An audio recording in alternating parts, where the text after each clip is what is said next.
सुप्रभात मित्रों, कैसे हैं आप सभी। आज मैं आप सबके सामने एक मूवी के बारे में चर्चा करने के लिए आई हूँ।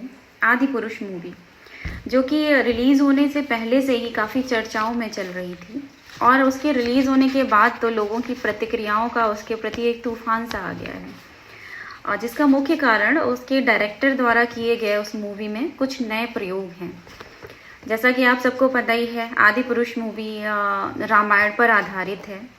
उसमें डायरेक्टर ने कई त्रुटियां कर दी हैं, जैसे लंका का काला दिखाया जाना, रावण का पुष्पक विमान जो कि एक चमगादड़ से कम नहीं लग रहा है, रावण के 10 सर, मेघनाथ के टैटू, यहाँ तक कि प्रभु श्री राम की वेशभूषा भी इसका मुख्य कारण है। और ये सारी चीज़ें लोगों को हजम नहीं हो पा रही हैं। जो भी इस मूवी को देख के आ रहा है तो मूवी बाइकॉट, डायरेक्टर को गालियां देना, ट्वीट करना, ये सारी प्रतिक्रियाएं सामने आ रही हैं। क्या मूवी वास्तव में इतनी ख़राब बनी है कि लोगों के गले में मछली की हड्डी की तरह फंस गई है, जिसको ना ही वो निगल पा रहे हैं और ना ही बाहर निकाल पा रहे हैं, या इसके पीछे कोई और ही वजह है। जब दूसरों की तरह मैंने भी इसकी तह तक जाने की कोशिश की तो मुझे समझ आया कि जो रामायण है ना, वो सिर्फ एक कहानी नहीं है, हमारी आस्था का केंद्र बिंदु है, हमारे प्रभु श्री राम की जीवनी है। उनके जीवन में उन्होंने किन किन परिस्थितियों का सामना किया, कैसा व्यक्तित्व था उनका, सर्वशक्तिशाली होते हुए भी कितने दयावान थे वो। बचपन से लेके आज तक हमने प्रभु श्री राम के व्यक्तित्व को हमेशा एक ही तरह से देखा, पढ़ा और सुना है। उनका व्यक्तित्व धीर, गंभीर, सहनशील, शक्तिशाली, सौम्य, अपने बड़ों की आज्ञा और वचनों का पालन करने वाला रहा है, जिसे आज तक कोई भी ना बदल पाया है, ना ही उसने बदलने की कोशिश की है। चाहे वो वाल्मीकि रचित रामायण हो, चाहे तुलसीदास रचित रामचरितमानस हो, चाहे रामानंद सागर जी की रामायण ही क्यों ना हो, उन सब में उनके व्यक्तित्व को वैसा ही दिखाया गया है जैसा कि वो वास्तव में थे। उसको किसी ने भी किंतु सा भी बदलने का कभी भी प्रयास नहीं किया। फिर आई आदिपुरुष मूवी, जिसे अगर रावण खुद भी देखता ना तो आत्महत्या ज़रूर कर लेता, क्योंकि उसकी जो सोने की लंका, जिसको उसने पूरी तरह से सोने से ही बनाया था और उस युग का मुख्य आकर्षण का केंद्र बिंदु थी, उसे तो हमारे डायरेक्टर ने बिल्कुल काला ही दिखा दिया गया है।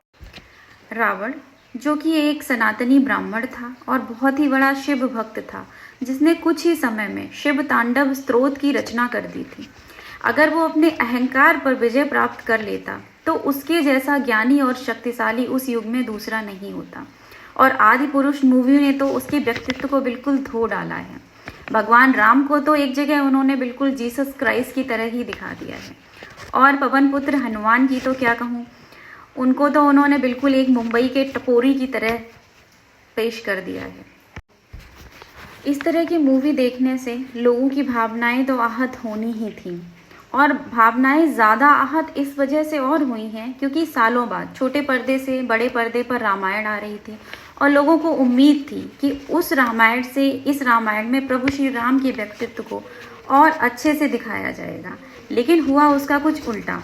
उसमें अच्छे की जगह डायरेक्टर ने रामायण को ज़्यादा भुनाने के लिए, उसकी टीआरपी को ज़्यादा बढ़ाने के लिए हर जगह कुछ नए ही प्रयोग कर डाले हैं। उन्होंने तो फिल्म हिट कराने के चक्कर में एक अलग ही रामायण लोगों को दिखा दी है। तो वो तो सब आप देख ही रहे हैं, और मैं इस बारे में और क्या कहूँ। पूरा देश इस बात से आक्रोशित हो रहा है कि प्रभु श्री राम के व्यक्तित्व को उन्होंने एक पैसे कमाने का जरिया बना के रखा हुआ है। आज पूरा देश एक ही स्वर में इस मूवी का विरोध कर रहा है। जो भी ये मूवी देख के आ रहा है उसको तो मूवी देखने पर ही समझ में आ जा रहा है कि इस मूवी में क्या क्या त्रुटियां की जा रही हैं, क्योंकि प्रभु श्री राम का व्यक्तित्व कोई ऐसी बंद किताब तो है नहीं जो अगर हमने उसको पढ़ा नहीं तो हमें उसके बारे में कुछ पता नहीं। वो तो उनका व्यक्तित्व तो एक ऐसा व्यक्तित्व है जिसे हमारे सनातन धर्म में, हमारे भारत में एक एक बच्चा, एक एक महिला, एक एक पुरुष, सभी उस चीज़ से, उस उनके व्यक्तित्व से परिचित हैं। तो इस मूवी की त्रुटियों को मैं और क्या गिनाऊं।